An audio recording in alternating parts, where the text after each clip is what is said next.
Good morning. We have a special presentation this morning through the Cannon Falls Historical Society and Museum, preserving some of our history. And again, thanks to Mike Gesme and Dick Mensing, who will also get this on Channel 12 and YouTube for other people to enjoy. But we're here with Meg Judge, who's amongst her many talents is a storyteller. And we have the special privilege this morning of hearing Meg's recounting of her version of the Christmas story. Thank you for being with us, Meg. Every Christmas, Abigail the cat comes up to the North Pole to tell Santa Claus and me this incredible story. She wants us to know that Christmas is not all about the stuff. It's not all about presents at all. There is this awesome story. I was there at Bethlehem, and I saw this story happening. And there are other animals that will vouch for me. Juniper the donkey, Grumpy the camel, Baa the lamb. Not even the mouse can say that I was there. Boys and girls, think what it would be like if you had been there, right there in the stable, watching this story unfold. Open up your listening ear and open up your listening heart, and maybe you'll hear something about Christmas that you never thought of before. Let me tell you about the stable.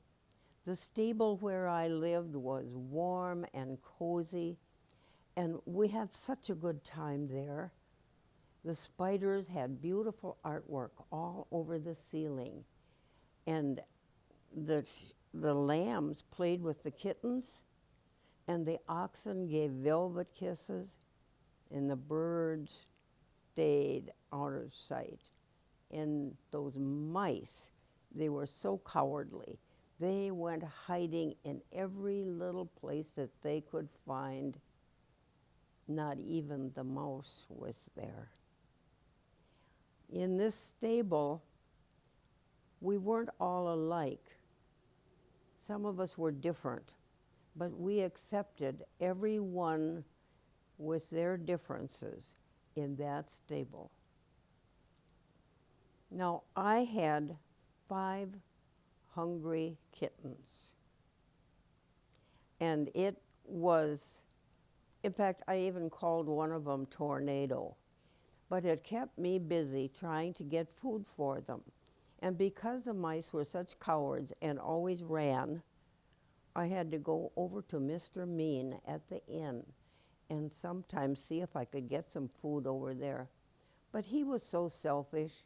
He had a lot of food on his plate, but did he think of sharing with the animals? No, he didn't. But I went over there on my little paws, and he was sitting at the table, and I took a piece of fish right off of his plate.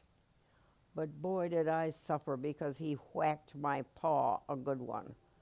Oh, did it hurt. It hurt so bad. I didn't know what to do. Mrs. Santa Claus, what do you do when you're hurting? I have something that works every time. I eat a brownie and I take a nap. And then I try to go do something for someone else. Well, I believe in cat naps. Let me give you just a little bit of background. I was born in the year 8 BC, but when it got to be 1 BC, the emperor sent out a decree. That was a rule or a law. And you know, cats don't obey any rules. If you had one, you'd know that. And he wanted everyone to come to the land of their birth and sign up. Everyone had to sign up, so he had a list of everyone that he could ask taxes from. Well, everybody came, and Mr. Mean really raked in the shekels because there were all kinds of people who came. to sign up in the land of their birth. And so I ran around and tried to clean up the stable in case there would be some strangers that came and wanted some room there. And with 5 kittens, where was that dad when I needed him? Anyway, who came? Well, people came and animals came, and the shepherd came, and the 3 wise men came with Grumpy the camel, and Juniper the donkey, and Baa the lamb. And of course, there was not even the mouse, and he can tell you his own story. I'll try to be good about it, Mrs. Santa Claus, because I know how you freak out at the sight of a mouse. Not even the mouse. You gotta make room for all of us. We are all God's creatures. Even mice are God's creatures. When Abigail gives us that cat stare, and we run squealing. But once that baby came, there was no fear, there was no fighting, there was nothing but peace in the stable. And so I even smiled at that darn cat. Now Juniper, the donkey. I was chosen that night because Mary couldn't walk because she was going to have a baby. And I was chosen because I was gentle. Mary whispered, "Thank you," and she tickled my chin. She was so lovely. And when we went to the inn of Mr. Mean and Joseph offered to work for payment for the room, he growled and said, "There's no room in this inn." And I went, "Well, hee-haw to you, Mr. Meany." But the wife of Mr. Mean came out and said, "Go to the stable. The animals will keep you warm. I'll call Jeanette and Isabella, and they will come and bring nourishing broth and swaddling clothes." And so we went into the stable to the warm welcome of every animal. It was great until we had to get out of the big way of those camels. But here comes the shepherd boy. A wonderful thing about Christmas is the music. The shepherd boy came with flute and drum. The herald angels in the heavens were singing. Now some have the gift of music to give for the little king. And every year when I hear some of those Christmas songs, I am overjoyed because I remember how happy we were the night that he was born. I am Baa the lamb, and I came with my shepherd boy. That cat, she said sheep aren't as clean as cats. She couldn't believe the angel chose us to tell the good news.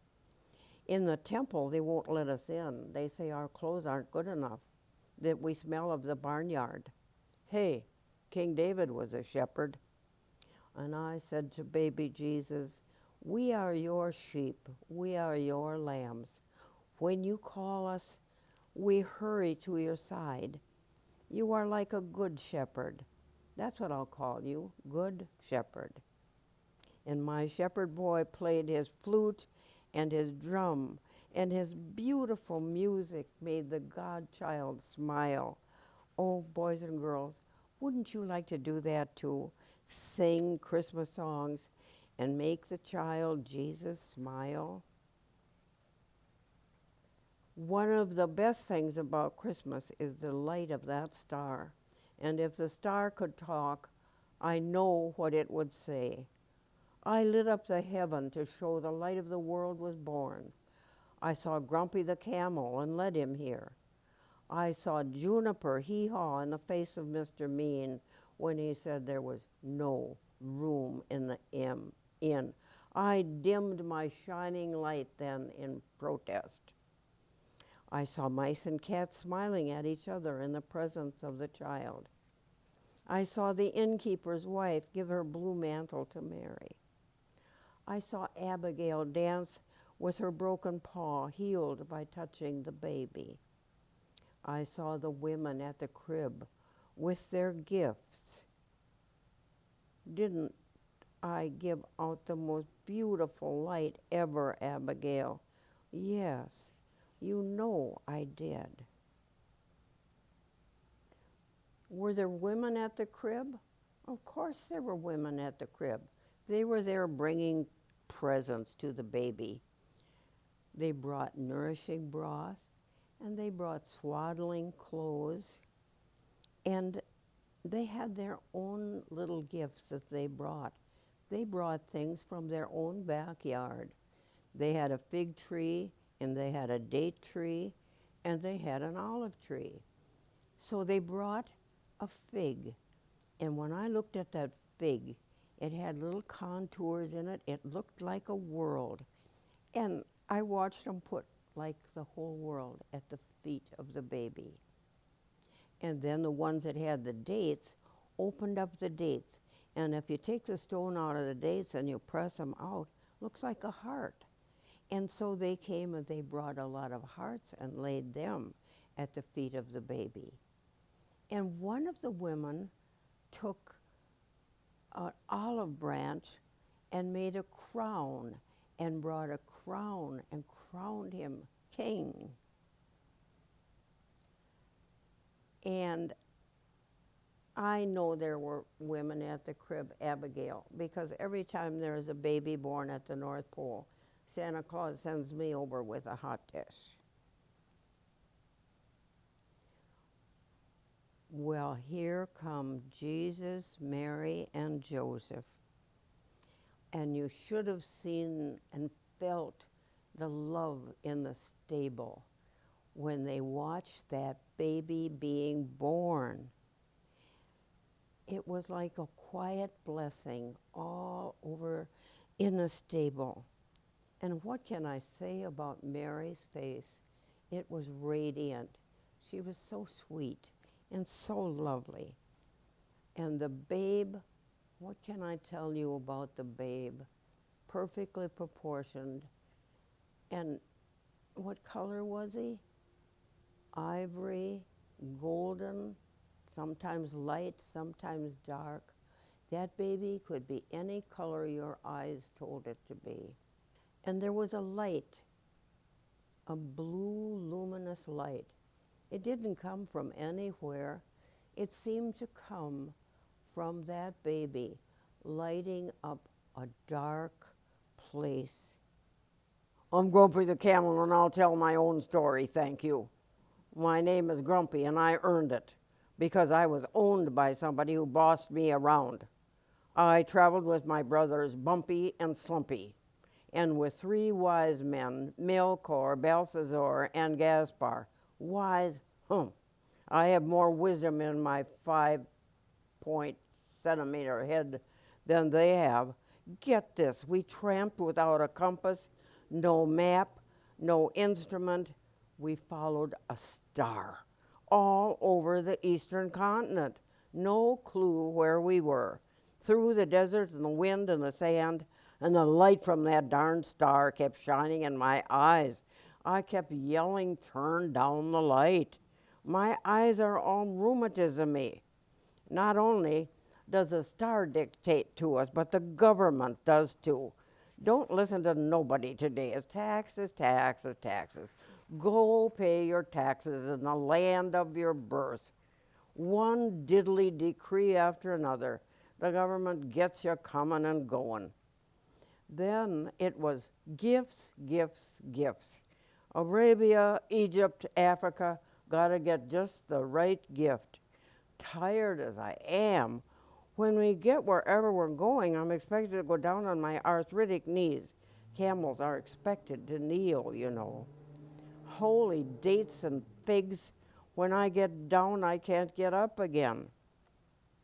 Well, they finally asked directions of that guy named Harold or Donald or something.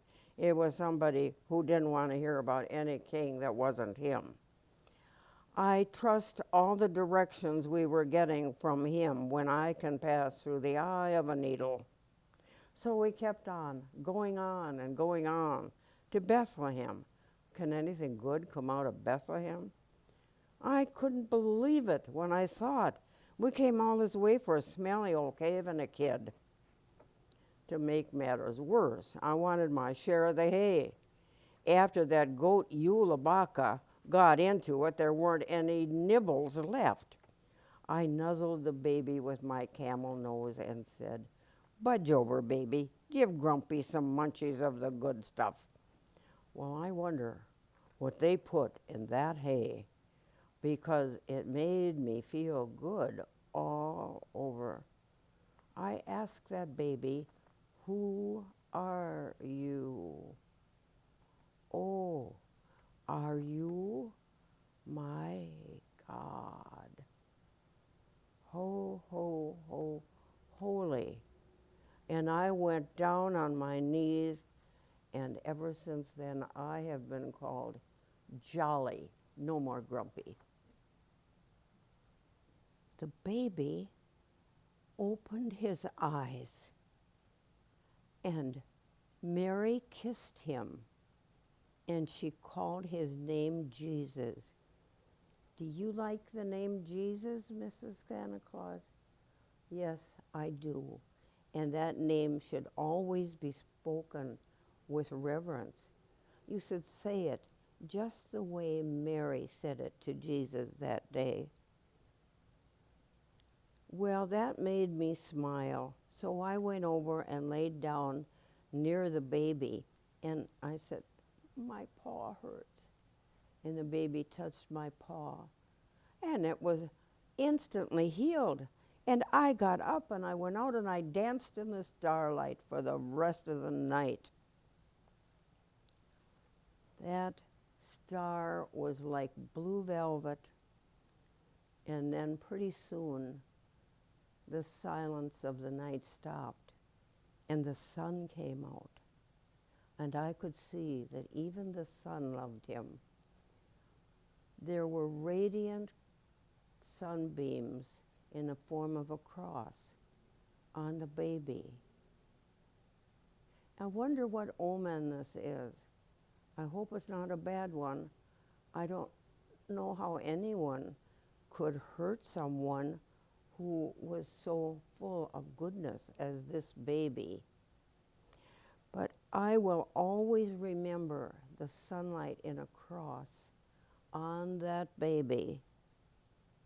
And when he left, the stable was empty and sad, but the memories are there forever. I tell you, that was no ordinary baby. We cats have a good intuition, and I know that that baby was a wonderful gift to the world. He was like a light to the world. Wherever he goes, there will be light. He will be wonderful wherever he goes. Whoever comes near him will be blessed. Whoever comes near him and touches him will be healed. He will bring love without measure to the whole world. And in return, the world should say thank you. Boys and girls, maybe you could give heartfelt thanks to this baby this Christmas, and thank the baby for all the wonderful memories that you have of Christmas. This testimony was given by Abigail the cat, who was born in 8 BC in Bethlehem.